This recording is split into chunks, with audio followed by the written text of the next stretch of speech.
Salut à tous, on se retrouve pour une nouvelle vidéo analyse du super match d'hier soir au parc. PSG Clermont 4-0 en faveur de nos Parisiens.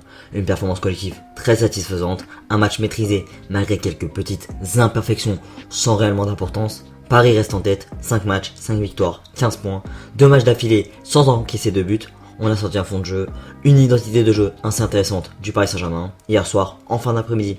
Contrairement au précédent match, je trouve beaucoup de choses positives à dire ce soir. Herrera voit double, Gay devient indéboulonnable, le retour du rock Marquinhos. Allez, c'est parti. Contrairement au précédent match, on a assisté à une performance attractive et intéressante du PSG. Cette performance n'a pas dépendu cette fois-ci des individualités, mais du collectif. Toute l'équipe a été concernée et a ajouté sa pierre à l'édifice, que ce soit défensivement ou offensivement. Défensivement, Paris a muselé cette équipe de Clermont intéressante et ambitieuse offensivement, qui a bien attaqué sur les côtés, par les intermédiaires de Dossou et Avilena. Marquinhos, son retour est tellement impactant. Homme de la défense hier soir, dans son anticipation, dans sa sérénité et dans sa façon de relancer et de défendre. Sans faute, mais avec des tacles impactants et propres. Si Marquinhos performe, alors Kipembe est en confiance et défend et réussit son match. C'est la réciproque de la défense du Paris Saint-Germain. Marquinhos n'est pas seulement un élément capital pour la belle défense du PSG, mais aussi pour les performances satisfaisantes de Kipembe, qui a été aux côtés de Marquinhos, solide, discipliné et concentré. Espérons qu'il pourra prendre ses propres ailes défensivement. Mais en tout cas, c'est toujours pas d'actualité, mais espérons pour lui qu'il réussisse. Concernant Abdou Diallo, c'est totalement différent de ses dernières prestations. Il a été bon, toujours bon défensivement, on sent que c'est un central de métier, il contribue énormément défensivement, dans ses relances, il a été propre. Pour moi, il n'est pas latéral gauche, c'est pas réellement son poste, dû à son manque d'influence et d'impact offensivement. Il a été mis à ce poste par défaut, car faute de mieux, trop tôt pour introniser Nuno Mendes. Bon bah voilà, à chaque match on va l'encenser, c'est pas possible. Encore Achraf Hakimi, la fusée, je n'ai jamais vu un latéral aussi endurant, aussi rapide, impactant offensivement que Achraf Hakimi. Physiquement il a été énorme, et pourtant je n'ai vu aucun signe de fatigue de sa part. Énorme offensivement, il apporte toujours du danger, et il est toujours disponible en termes de placement. Il est imprenable. Quelle masterclass de Leonardo. On détient le meilleur latéral droit au monde. On va pas épiloguer, il est tout simplement une plus-value énorme pour le Paris Saint-Germain. C'est une véritable pièce maîtresse de l'effectif. Il a conquis le Parc des Princes, la Ville Lumière, la Ligue 1 et Kylian Mbappé. Malgré sans les stars, des éléments importants dans l'animation du PSG, comme Marco Verratti, Angel Di Maria, Neymar s'il est en forme, Gana Gueye et Ander Herrera ont été importants dans notre jeu. Gueye pour moi est l'homme du match. Il a été quasiment omniprésent, partout défensivement, dans la dynamisation du jeu, dans la distribution et même dans la création par moment.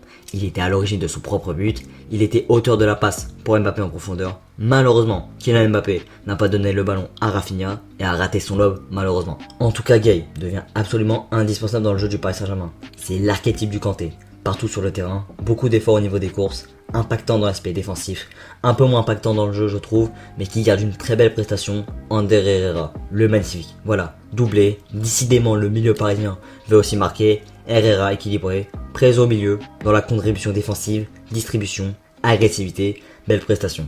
Paredes et Wijnaldum ont peut-être du souci à se faire. Bon bah que dire de Kylian Mbappé? Bon, on est loin de la masterclass, mais buteur quand même. Toujours impliqué sur les buts parisiens, percutant par sa technique et vitesse, toujours disponible dans les espaces, malgré les sifflets et critiques, parfois un peu incompréhensibles. Par moments, il est concentré sur le PSG, il est décisif et fiable sportivement, que ce soit physiquement ou statistiquement. Donc merci Kylian Mbappé. Avant de passer au mini-flop je dis, parce que personne n'a été mauvais dans le match. Tout le monde a fait son match. Grosse prestation collective. Julian Draxler a été satisfaisant, presque buteur, passeur sur le beau but de Kylian Mbappé, il a apporté dans certaines actions offensives, il a été présent, voilà, même si avec Julian Draxler, c'est les montagnes russes, quand il est bon, il faut le dire, quand il est positionné à ce poste, il a plus de chances de briller, donc c'est-à-dire ailier gauche. Pour finir, les deux joueurs de champ les moins bons selon moi, individuellement, c'est Rafinha et Danilo. Danilo a été bon dans son aspect, c'est-à-dire couper les lignes de passe, rester devant sa défense, mais je le trouve un peu lent dans son jeu, et dans ses relances parfois médiocres. Mais ça reste une prestation correcte de sa part,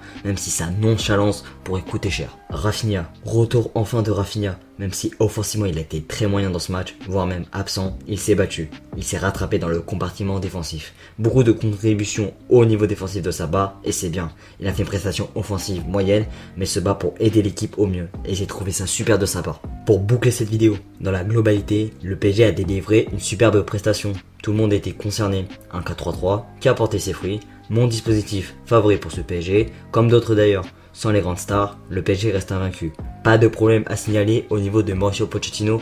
Pour une fois, l'idée de mettre Rafinha qui jouait à ce poste à l'époque au FC Barcelone, c'est-à-dire le poste d'ailier droit, était bonne. Ça montre qu'il peut bien s'adapter. Voilà, on a vu dans ce match que sauf forcément des grandes stars phares, on peut gagner, même largement. Cette équipe doit montrer cet état d'esprit, cette discipline, cette efficacité et même solidité plus souvent. Mbappé a pris ses responsabilités, mais il n'était pas seul. Hakimi tout simplement monstrueux, Gay, métronome, Herrera, juste, tonitruant, le retour de Marquinhos est tout simplement rassurant défensivement. Ce 4-3-3 montre sa densité dans l'entrejeu qui aide à garder en intensité, en créativité et même en solidité. Un trio offensif aidé par des latéraux offensifs en temps normal comme Achraf Hakimi et une défense à 4 équilibrée. Ce système respire le PSG, comme l'air Laurent Blanc, Ancelotti et les autres matchs références que j'ai cités dans mes précédentes vidéos. Alors oui certes, c'était pas une grande équipe en face, mais ça reste un promu ambitieux qui était invaincu, qui a réalisé un comeback incroyable contre Lyon. On a montré qui on était, on aimerait maintenant voir ça plus souvent, espérons que la machine soit lancée. En tout cas, la saison est prometteuse. Pour finir, la première de Gigio Donnarumma était intéressante. Malgré 2 mauvaises relances, il était propre dans ses interventions, dans la plupart de ses relances, et c'est très encourageant pour la suite. Allez, ciao ciao, et c'est Paris.